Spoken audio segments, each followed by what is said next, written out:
उसको ही हम कृषि पर्यटन बोलते हैं, जो खुद किसान अपनी फलती फूलती खेत पर ही आयोजित किया हुआ आनंददायी शिक्षण और मौज, इसका सहज सुंदर मिलाप, यही कृषि पर्यटन है।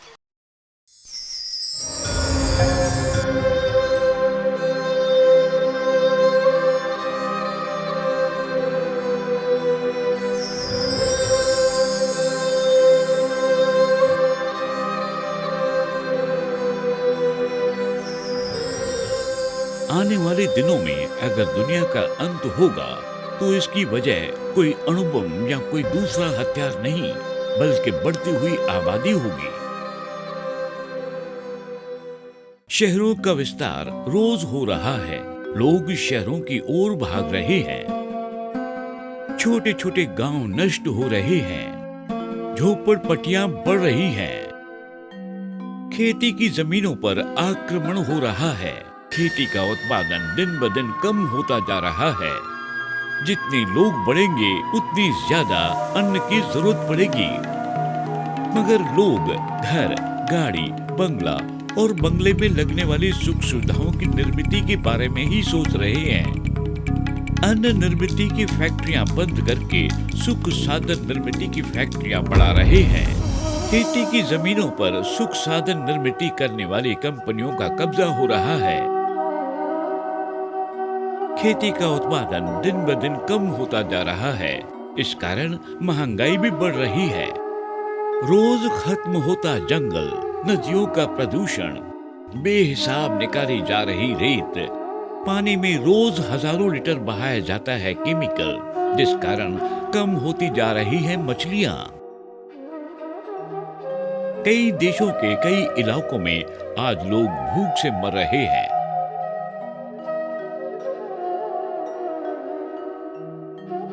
कई देशों में, कई राज्यों में आज सूखा है। इसके लिए सिर्फ बातें करना या चर्चा करने से कुछ नहीं होगा। अब वक्त आया है हमें कुछ कर दिखाने का। यही सोचकर मध्य रेलवे के नेरल स्टेशन के करीब अपने खेत पर कृषि पर्यटन इस कल्पना को सर्वप्रथम शुरुआत की और सगुणा बाग नाम से साकार रूप दिया।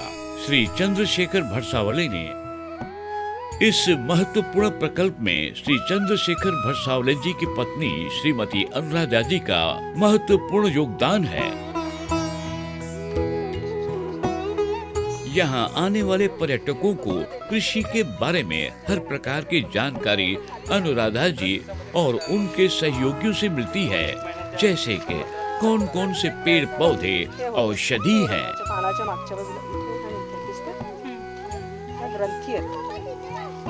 तर इसब नायटा कोणत्याही प्रकारचं जे स्किन डिसीज होतं त्याच्यासाठी रुईचा चिकाचा उपयोग करतात।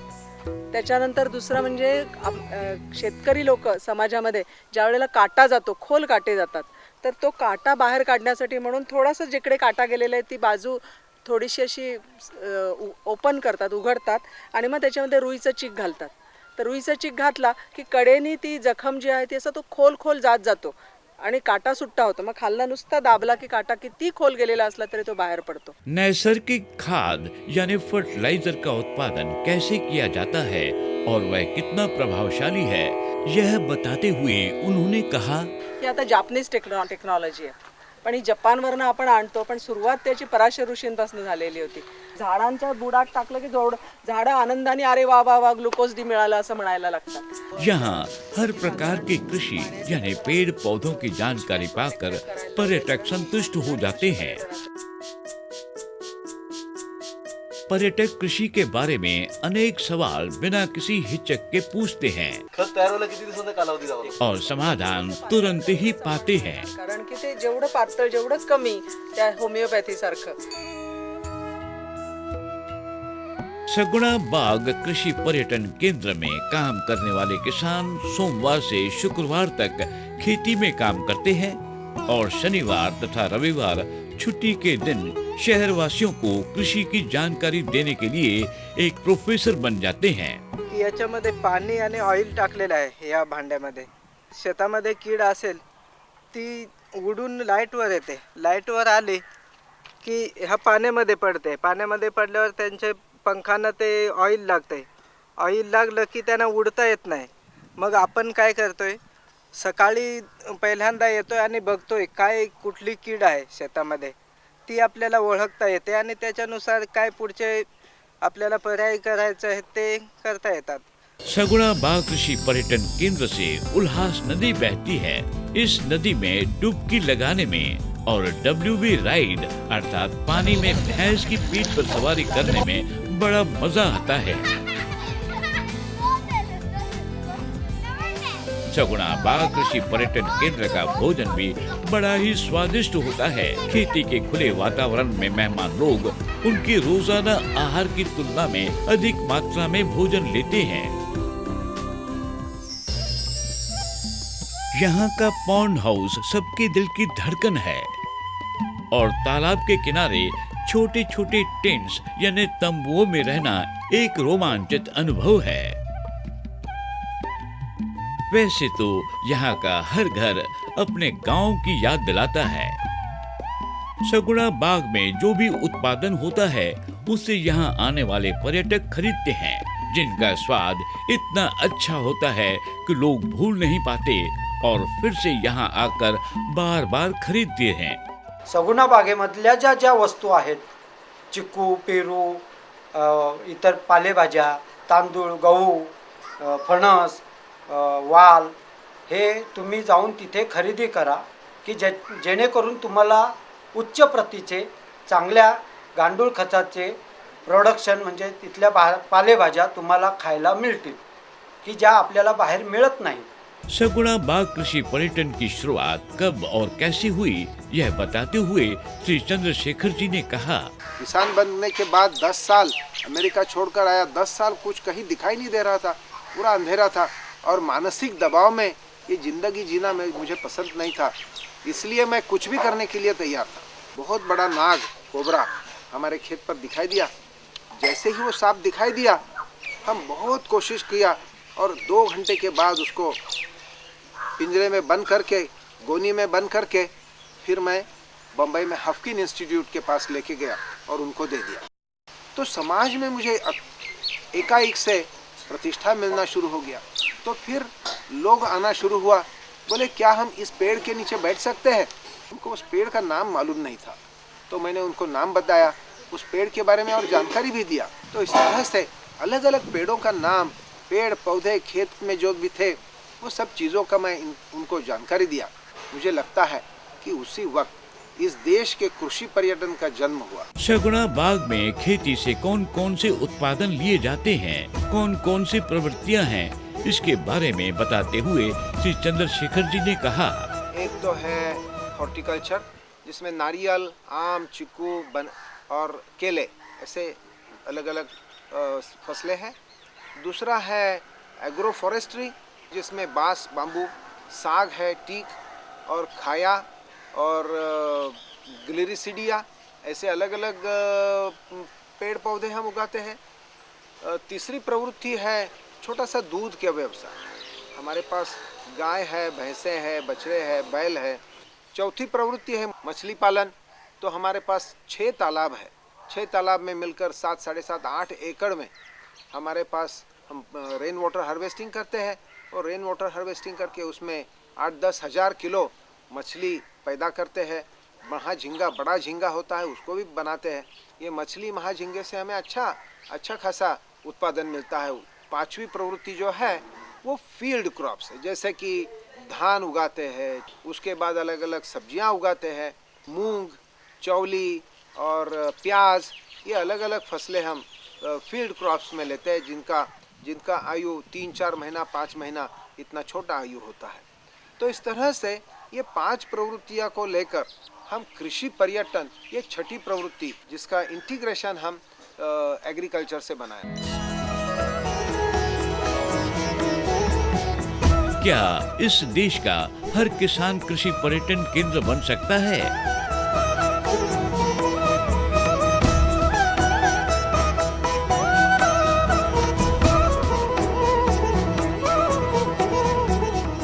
जो भी किसान बन के जीना चाहता है उसने कृषि पर्यटन शुरू करना ही है। या तो वो अकेला शुरू करे और नहीं तो 5, 10, 20, 25 किसान बन के इकट्ठा भी कर सकते हैं। तो कृषि पर्यटन से किसान को प्रतिष्ठा मिलेगी, किसान को आमदनी मिलेगी, किसान को दोस्त मिलेंगे, किसान को शहर से एक कांटेक्ट मिलेगा। कृषि पर्यटन करने के लिए किसकी ज़रूरत है? एक तो फलती फूलती खेती हो कि जिस खेत में विविधता हो, अलग अलग प्रकार के क्रॉप्स हो, वो खेत सुंदर हो, स्वच्छ हो। दूसरी बात ऐसी है कि उस किसान के दिल में एक अनजान व्यक्ति की सेवा करना, उसको आनंद दिलवाना, इसकी इच्छा हो। ये 2 चीज़ अगर है तो हर एक किसान इस देश का कृषि पर्यटन केंद्र बन सकता है। आने वाले कल के लिए अन्न निर्मित का कार्य एक महत्वपूर्ण कार्य है। यह बात चंद्रशेखर जी अपने व्याख्यान में बताते हैं। Why does food has to be used as weapons? What would be more effective? If I take a gun and start going up to Pakistan and say, I have got a gun, you stay back, don't cross the border, I have a gun. Or if I have food and they don't have food, and I say, listen, don't cross the border, I will not give you food, what will work faster? Food will work faster. So this is how they plan to use food as a weapon. अनेक कृषिकारों के लिए वे शिविर आयोजित करते हैं और उनको आधुनिक खेती के बारे में, खेती में नए नए प्रयोग कैसे और कौन से करने चाहिए यह बताते हैं। यहाँ आने वाले सभी छोटे बड़े किसानों को, साथ ही पर्यटकों को भी पर्यावरण संतुलन और अन्न पाने के महत्व के बारे में भी बताते हैं। आज सगुणा बाग कृषि पर्यटन की वजह से चंद्रशेखर जी को कई पुरस्कारों से सम्मानित किया गया है। आज पूरे देश विदेश से लोग यहाँ आते हैं और उन्हें खेती में किए हुए प्रयोगों को सराहते हैं। असाच प्रकल्प आमच्या शेतीत राबवावा असं मला वाटतं आणि त्यायोगे स्थानिकांना रोजगार मिळेल आणि माझ्या भागाची भरभराट होईल असं मला नक्कीच वाटतंय। श्री भरसावले परिवार का सभी से व्यवहार इतना प्यारा और अगत्यशील होता है कि एक बार यहाँ जो आया वो दोबारा जरूर आना चाहता है। साथ ही अपने दोस्त, मित्र, मेहमानों को भी यहाँ जाने की सलाह देता है। मी त्यांच्या कुटुंबांचा, मी माझ्या आणि माझ्या कुटुंबातर्फे खूप आभारी आहे की मला एवढं आम्हाला चांगलं बघायला मिळालं, शिकायला मिळालं, अनुभवायला मिळालं की कदाचित हे खरंच आमचं पुण्य असेल की जे आम्ही इथे आलो आणि बघितलं आम्ही ते। नक्की पुढच्या वेळेस आम्ही नक्की येऊ आणि अजून मोठ्या संख्येने ग्रुपने इथे एकत्र येऊ आम्ही। आणि निसर्गाच्या सानिध्यात आपण मुलांना मॉलमध्ये घेऊन जातो, त्यावेळी आपण एक वेगळा अनुभव मुलांना जो इथे त्यांनी फील केला तोही खूप छान आहे। आमच्या मुलीचा काल वाढदिवस होता म्हणून आम्ही खास तिच्यासाठी इथे आलो आणि हा प्लॅन केला। तिला म्हटलं, मयुरी तू नेहमी फक्त केक कटिंग करतेस, पण इथे फक्त केक कटिंग नाही, इथे स्विमिंग केलं, फिशिंग केलं इथे आणि बरेच खेळली ती आणि खूप काही तिने इथे बघितलं। श्री चंद्रशेखर जी ने कृषि को इतना व्यवसायिक रूप देते हुए उसे इतना फायदेमंद बनाया है कि आज जो भी सगुणा बाग को देखता है उसका दिल बाग बाग हो जाता है।